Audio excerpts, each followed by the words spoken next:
and good morning, good afternoon, and good evening to you. It's going to be hope you're everything grand and all as well in your world. What the hell is going on with my hand? Anyway, hello everybody. Hope you're well today. Hope you're feeling grand. Hello there. I got possessed all of a sudden by jazz hands. Anyway, we're on another Q&A Wednesday, everybody. Question 1 today. Let's get straight into it. Dive in the deep end and breathe. Okay, question 1. Can the Guv'nor, the Marshall Guv'nor 2 Plus pedal, achieve a John Frusciante style tone? No, it can't. It's too much of a JCM 800 distortion tone, if that makes any sense. It's not really a clean pedal. I have tried to get that kind of sound out of the Guv'nor, but it always falls a little bit short. The Guv'nor shines most when it's used for distortion and overdrive. It doesn't really shine so much for its kind of like clean kind of thing. It's not like the Golden Plexi or the Jackhammer or the Blues Breaker or even stuff like the Boss Super Overdrive or stuff like that. The Guv'nor doesn't quite have the right kind of tone kind of thing for that. It doesn't really behave in that kind of John Frusciante way. So not really, no. You want to be going for something like a Jackhammer or a Golden Plexi. They just work better for that thing. So no, the Guv'nor 2 can't really do that, sadly. But it's great for other things. You know, it's that big fat rock sound that we all know and love. So yeah, sadly that's not pop. Well, you can get close, but it's not really. You know what I mean? If that makes any sense, it doesn't really work. So I would recommend something else personally over the Guv'nor. The Guv'nor's great for distortion, but not really for kind of like John Frusciante-esque kind of things. Unless you're doing stuff like ready-made, in which case neck pickup on a Les Paul, which I handily have, is perfect.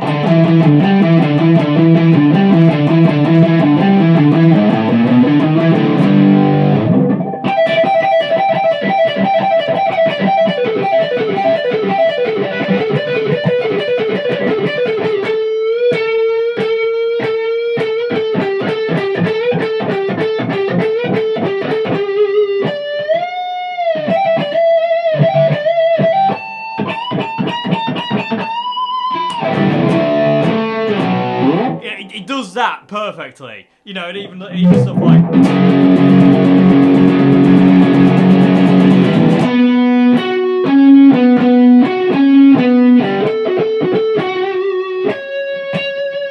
you know, it works absolutely perfectly for that sound. The Guv'nor, that's just what the Guv'nor does. It's a mega pedal for that kind of thing, especially combined with, like, you know, a Les Paul or a Strat.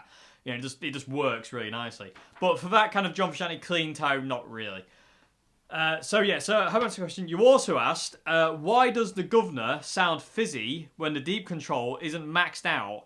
Is it my amp or the pedal, or I have my amp set clean? I don't know. It could be the amp. I mean, if I just so now this is the deep dial all the way down. It's not really fizzy. No. This is where this gets awkward. Hang on a minute. Okay, this is where this question gets a bit awkward. Mine doesn't sound. I turned the deep dial all the way off there. It still sounds quite round and full and really, really nice. So it could be your amp's clean channel. Might be rebelling. The Guv'nor might not like what it's seeing from the clean channel, if that makes any sense. The clean channel amp might be almost too clean for it, if that makes any sense. You know, the Guv'nor's quite a good pedal to run into anything, really, but as we all know, pedals can be finicky things sometimes. They can be very picky about what they want. You know, Ibanez Wah being a casing point and the Boss DS2 being another casing point. So, maybe try and mess around with your amp. Maybe kind of like, if you've got the treble turned up, maybe kind of like turn that down. Try boosting like low end and mid-range on the amp, as long as the mid-range isn't like too fizzy. Excuse me.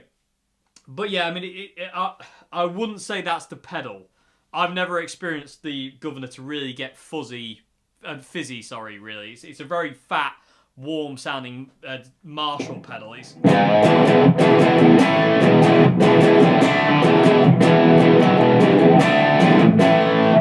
it's just got that real classic rock sound. So it doesn't really have fizz. So I would maybe check your amp, but I'm not saying what I'm saying is kind of gospel. But maybe check EQ on your clean channel of your amp. Maybe just kind of like, see if you can tweak out that fizz from the amp with the pedal, so to say. And just see how it goes, really, more than anything. But yeah, I mean, I can't really think the Guv'nor doesn't really fizz. It's not really a fizzy pedal. It's strange, even when you kind of crank the treble, which I never do. I mean, that's treble on pretty much 4. That's like 3/4 treble.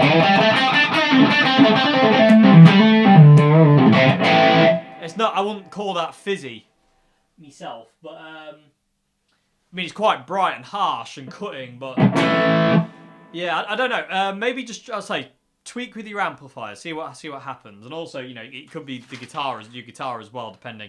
But saying that, I would say it'd more probably be the amp and the way the EQ's set on the amp.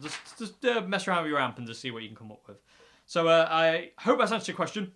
Like I say, yeah, the Guv'nor can't really do a John Frusciante tone.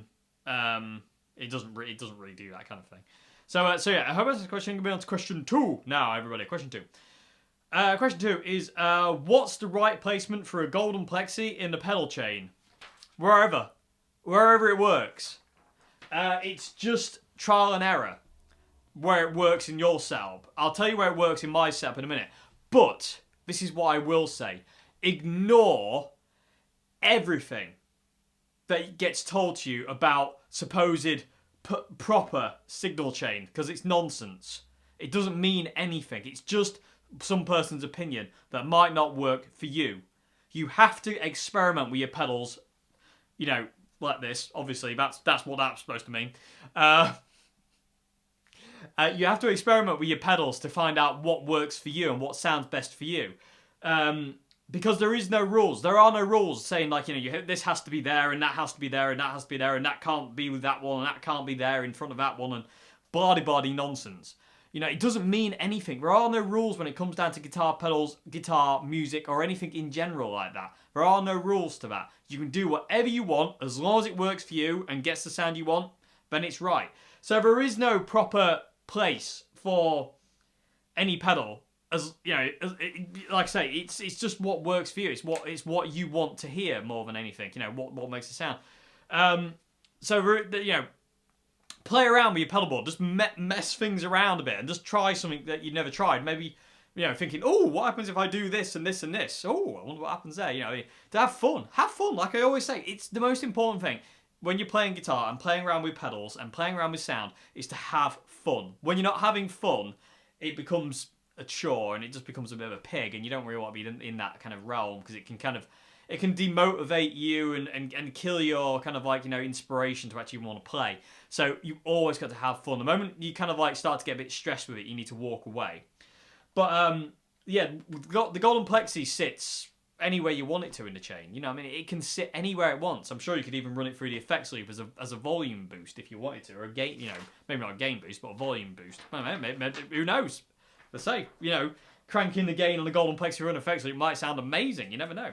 It's one of those things. But there is no real set pattern for pedals. You can do whatever you want. You know what I mean? It really doesn't matter. I remember watching something with Steven Wilson, and he really likes distorted delays. So he likes the distortion, like the delay after the distortion or before the distortion. I don't know which way it's supposed to go. I don't care. All I know is which way it does it to work. So out of your amp, so for instance, Steven Wilson would probably do something like this. So out of his amp, he'd go into the distortion pedal and then a delay box. So the repeats from the delay got distorted because the delays are going through the distortion pedal on the way back to the amp from the guitar. And he really likes that. And he likes distorted reverb and stuff like that. And he really likes the sound. And to most people, it's like, oh no, that's horrific. But to him, he likes it because there is no rules. He likes it, so he does that. And the same for me. I don't run anything for an effect. I don't like effects loops. The only thing I run for an effects loop is my looper, just to get a really clean loop. Other than that, I don't use an effects loop. I just don't feel the need. I don't like them. I find them too sterile with delays and reverbs. I like the reverbs to have a little bit of kind of the character of the pedals I'm running it into, or whatever. Like, like delays. I don't like delays to be perfectly clean. I don't like reverb to be perfectly clean. I don't like it as distorted as Steven Wilson. But I'm in the same kind of vein as that. And again, comes back to that thing of do whatever you want. There are no rules. Play around to your heart's content. But in the subject of answering your question, my Golden Plexi sits. Again, I've been told it's in the wrong place. I've been told many times when people have seen my pedal board live that you do know you're running your overdrive in the wrong place, don't you? And it happens with guitars as well. People tell me I'm wrong for running 9s on a Les Paul and 10s on a Strat. People have told me, you are aware you're doing that wrong way around. It's like, no, I'm not. I'm doing it the right way around because it's what works for me, and that's all that matters when it comes down to your gear, is what works for you. Not what anybody else says or what everybody else thinks you should be doing. It's about what works for you. If whatever 9s work for me on Les Paul. They just always have. I don't like 10s on a Les Paul. I can't stand them. And I don't really like, any gauge strings above gauge 10s. I think 11s and 12s are horrific strings. I reckon there's no fun in breaking your hands trying to play guitar. It's got to be easy. It's like what B.B. King said to Billy Gibbons. Why are you working so hard? Exactly. What's the point? If you can make it more fun and more easy and just more enjoyable, then why would you do that? Why wouldn't you do that kind of thing? So to say. Anyway, I digress. But yeah, I have been told many times that my Golden Plexi is in the wrong place, but it works for me, and you know what I mean. People can tell me till they're blue in the face that it's wrong, but it works for me, so it's right. So yeah, I have my Golden Plexi. Well, my signal chain on my pedal board goes from my amp, which is the glorious orange CL120 today, everybody. Not that one over there, but you will see this one soon. I finally, thanks to my good friend at FA Guitar Cabs, have a Marshall Valve State to demo for you, everybody. But that's a different story, and we'll get to that later on. But it's the Valve State 80. Ha! I don't know why I said it like that. Valve State 80. It's like I'm on repeat. Anyway, shut up! So yes, from the orange, we're going into a Zoom G2 multi-effects unit. And then we go to a delay modeler, line 6 delay. And then we go into a Marshall Guv'nor, which is my full-out distortion. And then it goes into the Golden Plexi. And people have been telling me, you do know it needs to be before, it needs to be like Zoom, line 6, Golden Plexi, and then the Guv'nor. And it's like, well, I've tried it that way and I hate it. For some reason, it doesn't work for me. It sounds wrong. If that makes any sense. Like the sound it makes when the pedals are switched like that, I don't like the sound of it. So I have my Golden Plexi between my Guv'nor and my wah-wah pedal.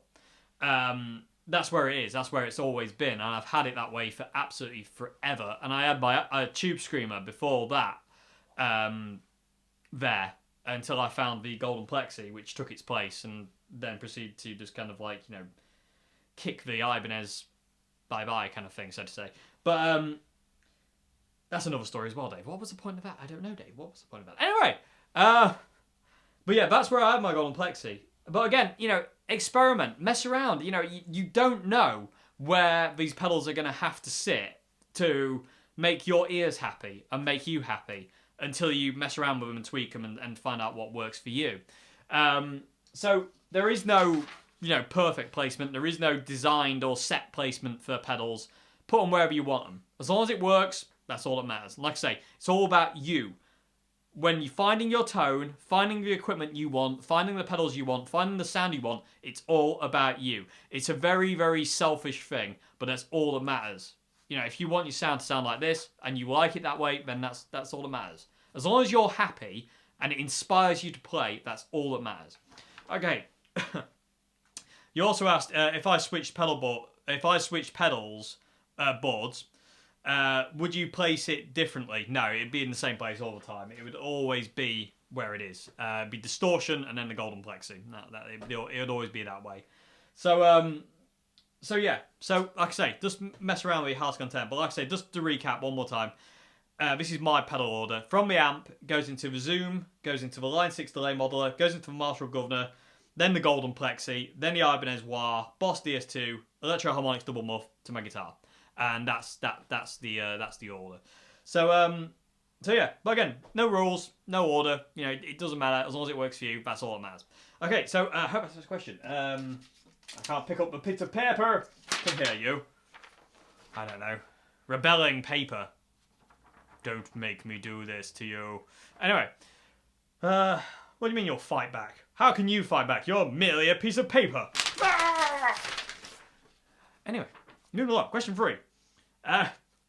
Question 3 now. Can you make videos around John Frusciante's and Jimi Hendrix's use of triads? And can you talk about how they use them in approach to into songwriting? Jimi didn't really use triads. Jimi would always have a bass note. You know, just because Jimmy's got this shape, turn distortion off. You know, just because Jimmy's got the kind of shape, it looks like a triad. He's not playing a triad. He would always play a bass note with his chord. So, you know, you got that low note. Very rarely playing the high E, but every now and again he would play the high E. But Jimi could do whatever he wanted. He had such a control over the guitar, he could do whatever he wanted. But Jimi didn't really use triads that much. I mean, not as much as John Frusciante does. Jimi would invariably not. He just played big chords. You know what I mean? And the way he played stuff. You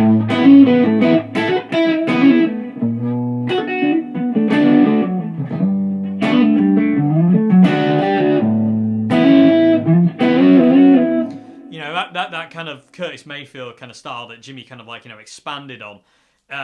Doesn't really revolve around triads. It revolves around all sorts of kind of like, you know, double stops and full chords and diddly dums and stuff. You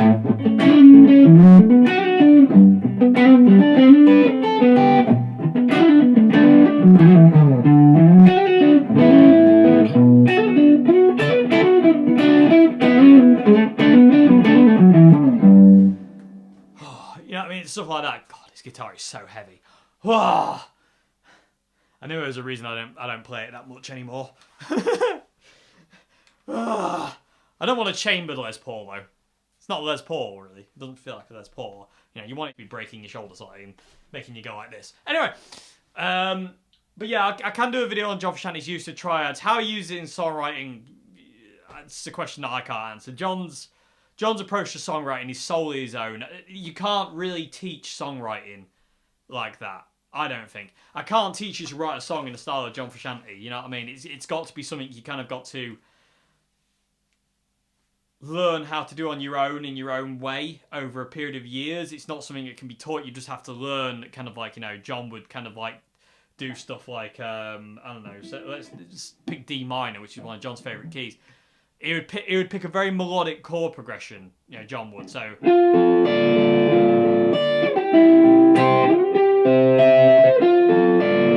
But that doesn't really sound very John Frusciante. That's more Jimi Hendrix. Hang on.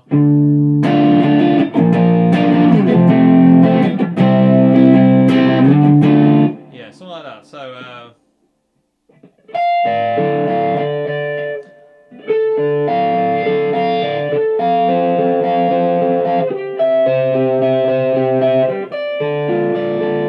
something like that would be kind of like John Frusciante. But it's not an easy thing to teach because, like I say, John's approach to the songwriting, trying to teach how to write a song in a style of somebody is really difficult. Really, really difficult. I mean, I can tell you how John uses triads, and I can do a lesson on how he uses them, but I can't teach you how to write a song with them. That's solely down to you kind of like having to go away and just trying to like figure it out for yourself, so to say, because I have no idea how to word it. Other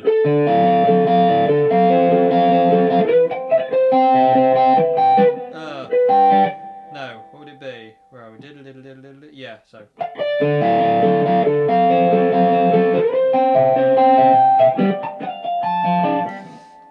Yeah, it's a difficult thing to teach stuff like that because it's so. Because of the way John's brain works, it's hard to pin it down to one thing because John constantly evolves and uses different things here and there, so it's quite difficult to kind of how he would use it in a process songwriting. But it's kind of like that, which I'll get to in a video, but it's incorporating it is something that takes a long time to understand, if that makes any sense, especially in the style of John Frusciante. I don't really feel. It's weird. Talk about kind of like guitars being haunted. It doesn't really feel John Frusciante has to play, you know, that kind of stuff on a Les Paul, so to say. But you kind of can. It's, you know, if you kind of think of those. That's coil tap. Or coil split. I don't know which one it is.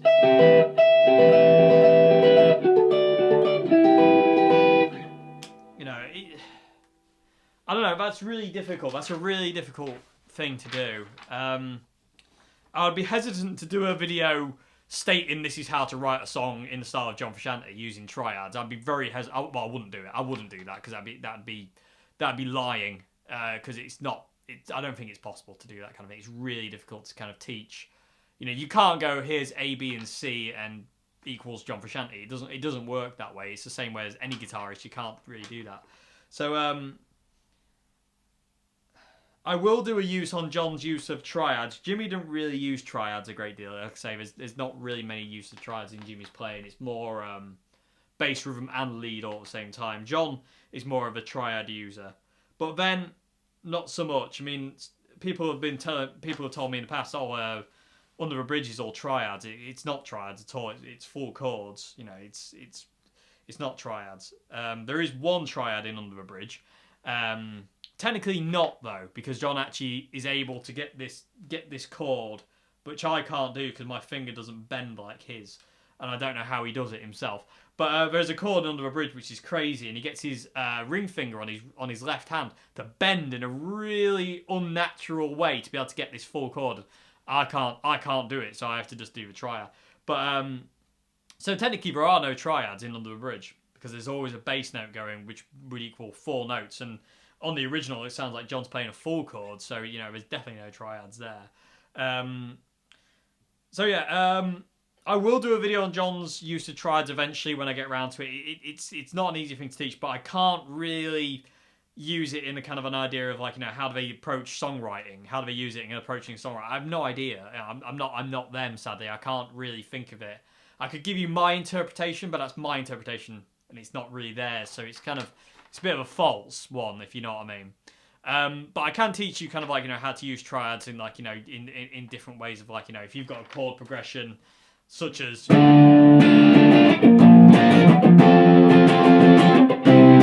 is one of John's favourite chord progressions.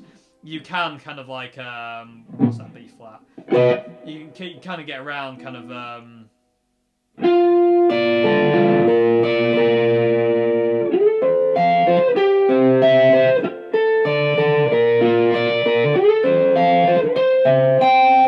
I can teach you how to kind of like, you know, transpose to kind of like big major chords and minor chords into triads. So when you do come up with a chord progression like that,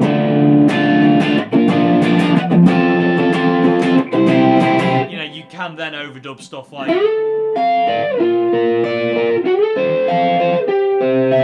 know, you can overdub stuff like that, and you know, using those triads creates an extra melody on top. So yeah, I will do a video on that at some point, but as it's approached to songwriting, I can't tell you. It's really difficult to explain that kind of thing. Okay, so you also asked, can you still buy your For John album? You can, yeah. It's on my Bandcamp. I'll put the link in the description box below. My Bandcamp's got a lot of music on there. There's a lot of my intro jams on there. There's all sorts on there. So and the For John album is on there for sale as well. So yes, if you feel inclined, please check out my Bandcamp below and check out the music on there. And so you can still buy it. It's just on my Bandcamp. I've got a ring in my ear then. Okay. And you also asked, finally, can you do a lesson on Rory Gallagher's Irish tour of Tattooed Lady? Okay. Yes and no, if that makes any sense. Like, I want to teach Tattooed Lady. There are a couple of other songs I want to teach as well. I want to teach like stuff like Overnight Bag because it's got one of the coolest intros in the world. Not that.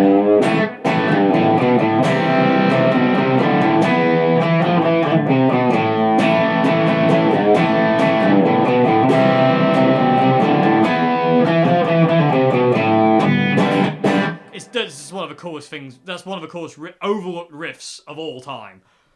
Same as stuff like Philby. Like,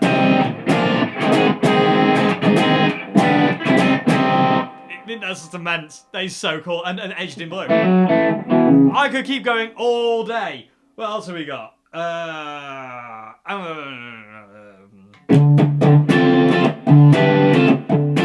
Do You Read Me?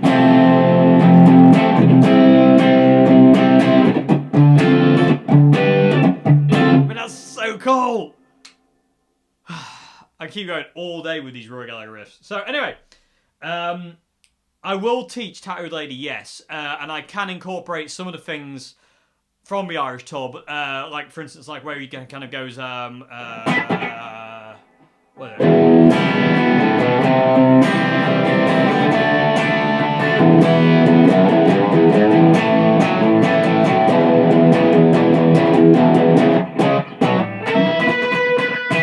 Feels like it's hard to do it. I'm playing this guitar and stop lying. You know, stuff like that, like little fills you can put in. I'll try and incorporate some of those Irish tour fills when I teach the song, when I get around to it. But yeah, I know what you mean. It is a really cool thing. Stuff like that, pinch harmonics. I don't actually meant to get that, but hey, why not? And that kind of walk up as well when he comes out of that.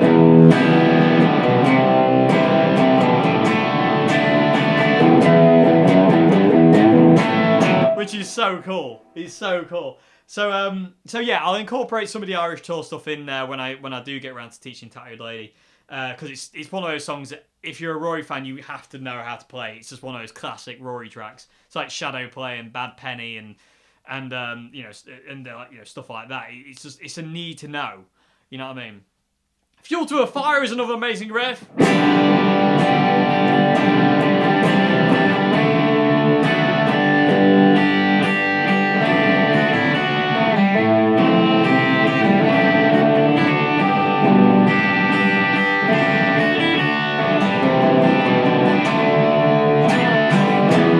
It's got one of the most amazing guitar solos in the world in Fuel to a Fire. It's near enough my favourite Rory solo, next to the last solo in Bad Penny, that one that kind of like dead guitar.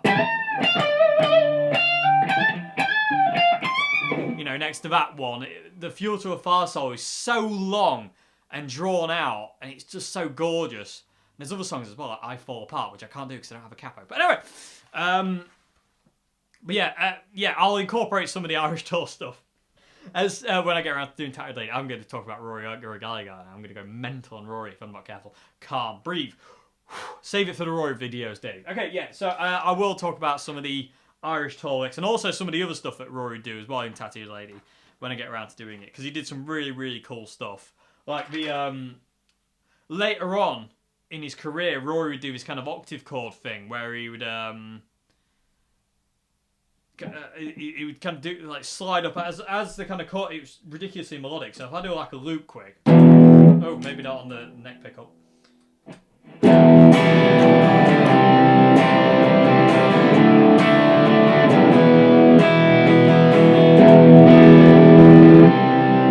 So Rory would end up kind of like doing these kind of like amazing kind of octave chord runs. So it kind of go like this, and it'd be ridiculously melodic.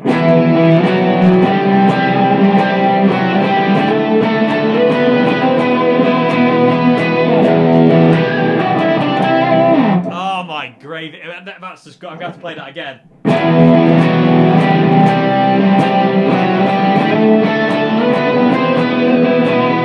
He would do stuff like that later on in the last guitar solo before he'd go do the. You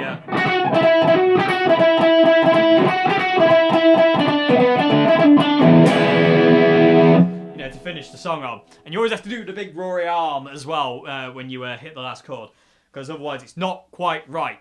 Okay, so I'm getting carried away, aren't I? That's great. I like it. I like getting carried away at Rory Gallagher. It's great. It's so worth it. Anyway, so yeah, I'll talk about stuff like that when I get to teaching Tattooed Lady, because the actual chord progression of Tattooed Lady is quite simple, but there's quite a lot of little embellishments that Rory would do, like I'm doing it again, like walking into chords. You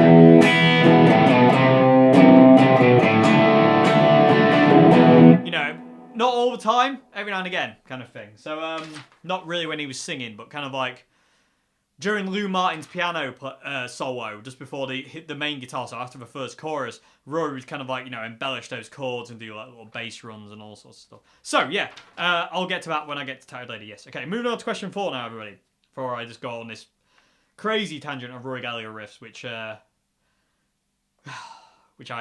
enjoy. Anyway, moving on. Question 4. Question 4 is a difficult question to answer. I don't know if I can. What's your approach to improvising over a chord progression? Just what key. I don't have an approach. I don't really know what I do anymore. I don't think about it anymore. It's one of those things that after doing it for such a long period of time, I've forgotten I don't know what my approach is to it. So if I go chord progression like so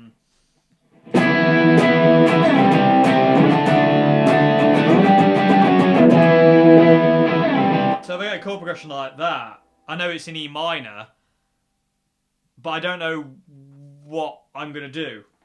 I want distortion because it's quite big and rocky, so that's about as much as I would know. And then I just kind of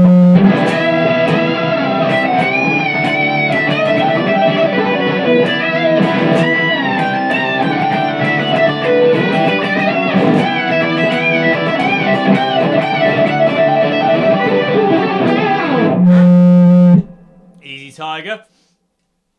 There's no thought process there at all. My mind goes blank. My mind goes totally blank when I start to solo. I'm just getting lost in the music. As much as cliche as that sounds, but that is literally all that's happening. Is I'm just losing myself in what's going on in the music. I'm just locked into what. If it's a full band thing, I lock into the drums and the bass. If it's my intro jams, I lock into the drums and the guitar. If it's just a thing like that, I just lock into the rhythm guitar. I don't really. I just like to feel where it's taking me.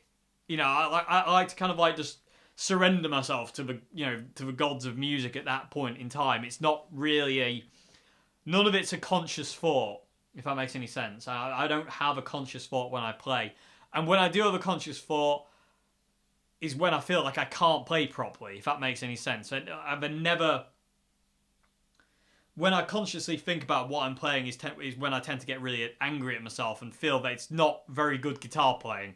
So I don't really have a conscious thought. I mean, my approach to improvising is just as long as I know the key of the song, that's about as far as it goes, and I just kind of just go. You know, in the words of the great Scotty Moore, it's like somebody asked him, "What do you do for guitar solo?" So I just go for it. And I think that's the way it should be when you improvise. Just go for it. Whatever happens, happens. It's a point in time that will never be relived. You'll get something that you'll never do again most of the time with improv. And there'll be something you hit at one particular time, that will just be like, "Way, where did that come from?" And it'll never happen again. But yeah, as far as my approach to it, I don't know. I literally don't know. I'm not lying. I'm not trying to get out of it. I'm not trying to get out of kind of like answering the question. I literally don't know what I do. I'm totally unconscious to what I'm doing when I play the guitar, and that's the way I like to do it. I don't like to think. Thinking more often than not gets me in trouble with myself when I play guitar. I tend to overthink things and mess things up because of that. So I don't really have any desire to think about stuff like that. So I just kind of suppress that and just push it down and just let what comes out. And more often than not, it's some kind of emotion that's in me, or some kind of anger or happiness or whatever's going on with me at that point in time. That's what will come out. So as far as my approach goes, it's whatever I feel. If I want to kick distortion on, I kick distortion on. If I want to kick a wah on, I kick a wah on. If I want to go really clean, I go really clean. If I want to do this, I want to do that. Play fast, play slow, whatever. It's not a conscious thought. It just happens. It's just one of those things. I don't think about it. So I don't know my approach. I just, like I say, in the words of Scotty Moore, go for it. So yeah, sorry, that's not really an answer. But I can't answer it. I honestly have no idea what I do. I just don't have any idea what I do. You also asked, do you have any ideas or things that you do to approach improvisation? No, again, the same thing is I just don't know what I do when I'm just winging it. It's just what happens. It's just I'm just going to accept it for good or bad. Really, if you make a mistake, you make a mistake. If it feels good, then keep going. If it doesn't feel good, you have to stop. It's one of those things you have to. Just pull back a bit. But it's not a conscious brain pattern. It's something you feel. It's a feel thing. It takes a long time to kind of develop, and I'm still nowhere near any good at it. It's something I enjoy doing, is not thinking about guitar playing instead of You know, I don't like to think like, you know, oh, this song's in E minor, so I can use E minor pentatonic, I can use G major, and I can also use this mode, and I could use this inversion. I don't think that way. I don't like to think that way. I just like to kind of just play how I feel, and however the song makes me feel, however the music makes me feel, that's what will come out. Hopefully, more, you know, fingers crossed. That's kind of what I want to happen, so to say. So yeah, there's no real kind of like ideas or anything I go through. There's no kind of like real kind of stock phrases or anything like that. I'm sure there is stock phrases I play, but I don't know what they are. You know what I mean? I don't have a conscious thought of me going for them, you know, at a point in time. So it's kind of hard for me to kind of answer that. You also asked, how do you build harmony and how do you come up with chord progressions? Again, it's just been unconscious. Just play around. Devin Townsend came up with a great line for this one. He said, like, you know, when you go unconscious just playing guitar and you just start playing, you know, whatever comes out will be kind of like your state of mind. You know, if you just let your fingers pick, you know, let your fingers go.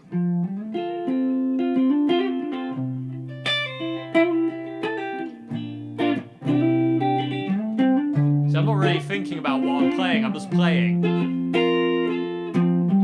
I'm just letting it flow.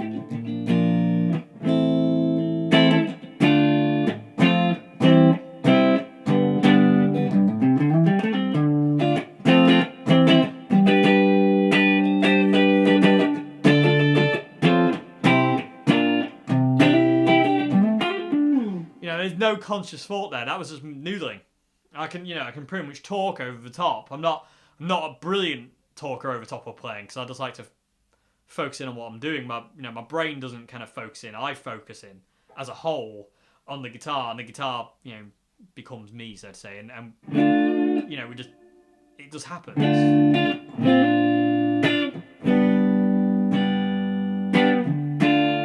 You know, and then kind of building harmony, it's just a case of diving in the deep end again. So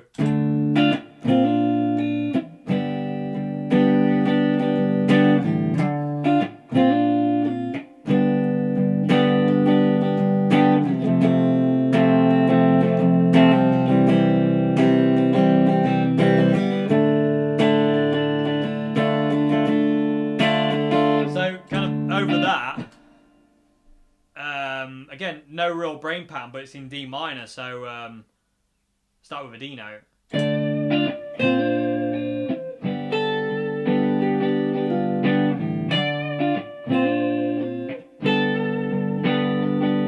Really simple.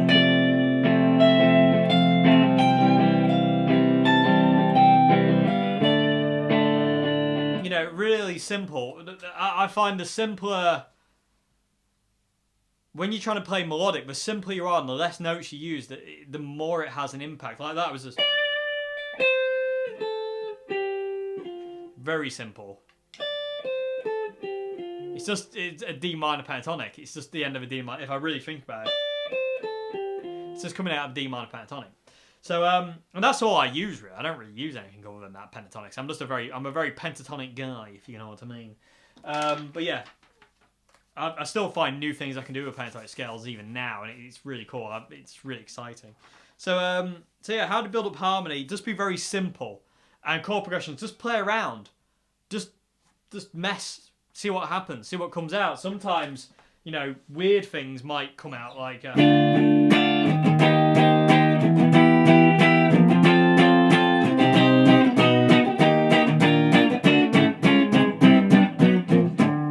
know, that was a bit weird, but you know, it's still valid in some way, shape, or form, and somewhere. But yeah, you know, but again, just mess around. Like I said, there are no rules. Just play around, just have fun. You know, more than anything, and just have a laugh with it. You know, that sounded really weird and like some kind of weird, demented circus theme. But you know, I mean, just it's all good fun at the end of the day. That's all that matters. So yeah. So I am very sorry to a person who asked question 4, because I haven't really given an answer that's worth anything. So I do apologise, but it's really hard for me to answer what my approach to stuff like that is, because I honestly do not know. I do not know what I do or how I do it. People are saying, like, you know, people have been asking me can you do a video on how you play? And it's like, no, I don't, because I don't know what I do. I don't understand what I do well enough to be able to teach it, if that makes sense. Because I'm so, my brain is so unconscious to the thought of what I do because I've done it for such a long period of time. I don't know how to analyze it, if that makes sense. I don't know what I do. I don't know what to do. I don't know how to teach it. I just don't know how to do it. I don't if somebody wanted to learn how to play like me, which is just John Frusciante, Jimi Hendrix-esque anyway, it's not really, then I think somebody else would have to kind of like pick me apart, so to say, and teach, because I can't do it. I don't know how to do it. Somebody asked Gary Moore once, I remember when I was in London, a tutor asked Gary Moore if he would come to do a masterclass, and he said no. And they asked him why, and he said, well, simply says, because I don't know what I do. I don't know how to teach what I do. I just do it. That's the thing. And I feel the exact same way. It's like I don't know how to teach what I do because it just happens. You know what I mean? So I just like to pick up the guitar and just and play around and just.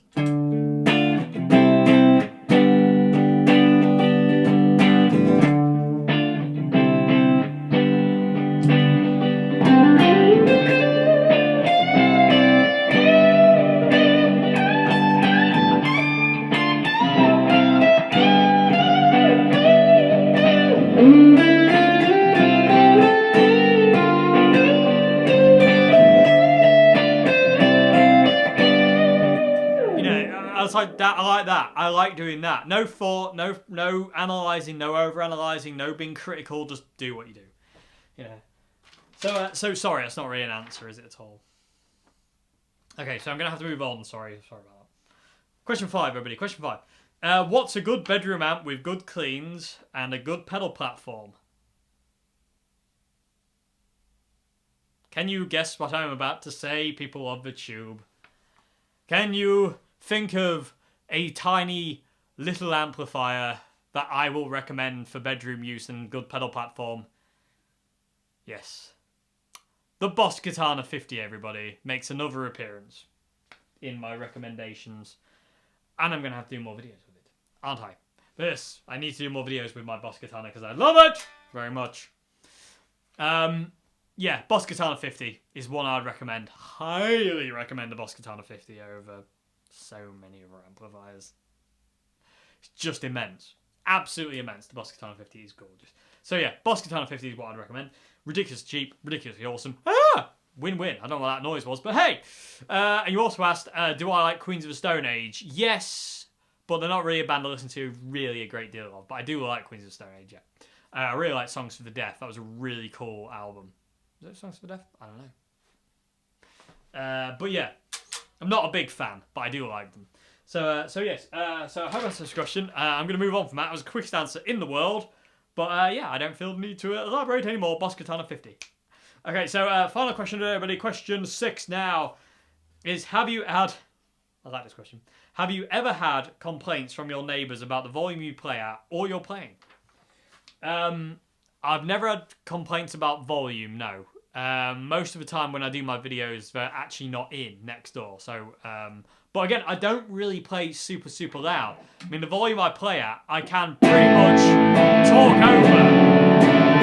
It's not a big stretch to talk over it. So, I'm not very loud. I don't play super like, crank the amp up loud. I don't need to play that loud. You can probably hear the acoustic. You can probably hear this sound over the amp as well. You can probably hear the plectrum sound over the amp as well. So I'm not ridiculously loud. I don't deafen myself in here at all. My ears don't ring at all. Actually, I'm somewhere between 78 and 80 decibels in this room. I don't go over that kind of that's kind of dB threshold. And like I say, I don't make my ears ring. I don't feel uncomfortable when I play in here. My ears are really kind of sensitive to loud noise, and when I'm in a really loud place, I tend to get really disorientated and I can't focus and I go dizzy. So if loud music, I always have to wear earplugs. So if you always see me wearing earplugs, like if you come to a gig and you see me wearing earplugs, or like I'm talking to you and I've got earplugs in because it's loud, it's not because I don't want to hear people. It's because I'm not very good in loud noise. My hearing is really sensitive. So once it gets to a certain decibel level, I get dizzy and disorientated and I can't hack it, and I get all kind of confuzzled, and that leads to certain anxiety issues that I don't want to experience. So I always wear earplugs. So it's not me being rude. I actually do wear them for a reason, but and I've always worn earplugs. I always feel it's important to protect your ears. You should always wear ear protection. If you want to do music and live music and loud music for your living, you have to watch out. You really have to look out for your ears. They're so important. So yeah, always wear earplugs. That's my little thing of a day. But yeah, like I say, most of the time my neighbours aren't in, but they are the best neighbours in the world, bar none. Because no, they actually kind of Joe got a text message through a couple of months ago, just before, well, a couple of months before Christmas. I was doing an intro jam. Excuse me. And Joe got a text through from a next door neighbour saying, whatever Dave's playing sounds amazing. So, you know, I would disagree on that front myself, but thank you very much indeed.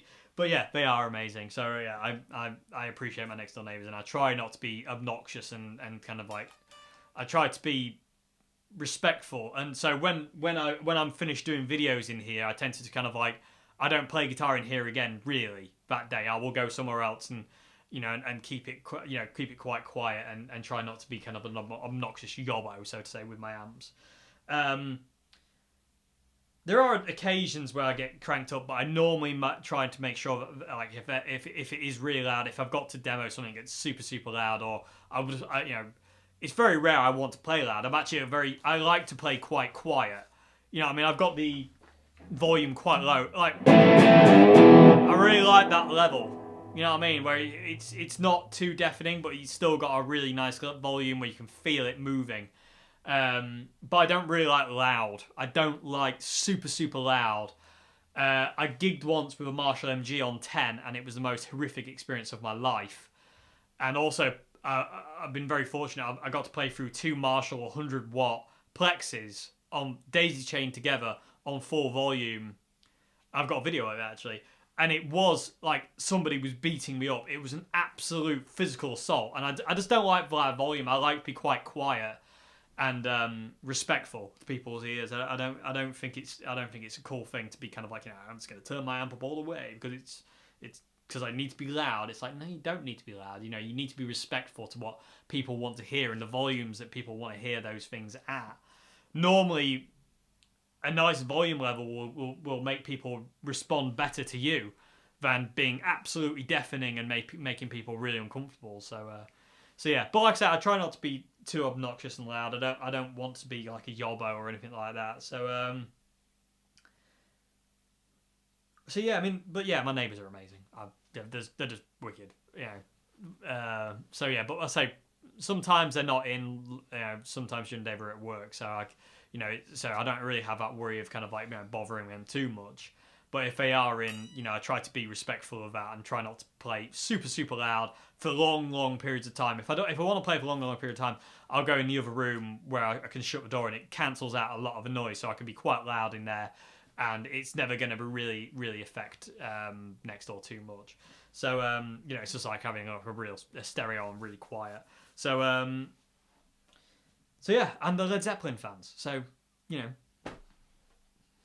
what does that tell you? So yeah, awesome neighbours. Yeah, I've never really had any complaints. Luckily, you know, touch wood, and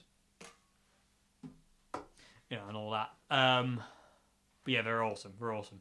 I actually dread if they ever move out and we get new neighbours who hate it. I'm like, you know, come back. Anyway, but yeah. So anyway. That's all the questions, isn't it? Yes, that's all the questions. So, hope I answered... Can't talk anymore. That's Dave's own language for... I hope I've answered your questions okay, and I hope it's been informative in some way. Apart from question 4, I do apologise to the person who asked question 4. I wish I could answer that question. I just can't. I struggle with that kind of thing. But, like I said, I hope I've answered your questions okay today, everybody, and I hope you enjoy this Q&A vid. This guitar is absolutely killing me, but that's okay. That's what the Les Paul's supposed to do, isn't it? It's supposed to absolutely cripple you and break your shoulder so you end up like this. You're right. Yeah, I'm fine. Do you play a Les Paul? Yeah. Okay. Anyway, moving along. Yeah, hope you enjoyed this video, everybody, and I will see you again very soon for another video. Well, Friday, I have a demo for you, an acoustic guitar demo. Very rare, but I have an acoustic guitar demo for you, and it's gorgeous acoustic. So I will see you on Friday for another vid. Until then, have a great morning, afternoon, and evening, and I will see you again very soon. Goodbye now. Big distorted G chord to end on.